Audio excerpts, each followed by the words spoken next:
ഉരൈപാതൃ ചണ്ടയിൽ പൊരുതനെ നിണ്ടിടലായി അതുപോളു ദത്തലം അബുജഹലത്തിടൈ യനതിലിയെ എതിർത്തിടുവാൻ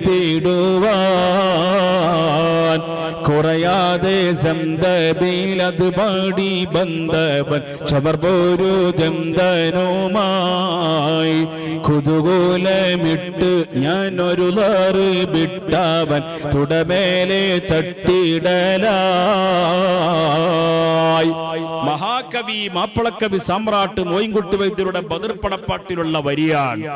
ഞാൻ അതിലൂടെ തുടങ്ങാനല്ല ഉദ്ദേശിച്ചത്, പക്ഷെ ഇപ്പൊ എന്റെ മനസ്സിലതാ ഓർമ്മ വന്നത്. റസൂലുള്ളാഹിയുടെ കാരുണ്യം പറഞ്ഞപ്പോഴ് ആ കാരുണ്യം എവിടുന്നാണ് തുടങ്ങേണ്ടത്, എവിടെയാണ് റസൂലുള്ളാഹിയുടെ റഹ്മത്തിനെ പറ്റി പറഞ്ഞ് അവസാനിപ്പിക്കേണ്ടത്, അതാർക്കും പറയാൻ കഴിയാത്തതാണ്.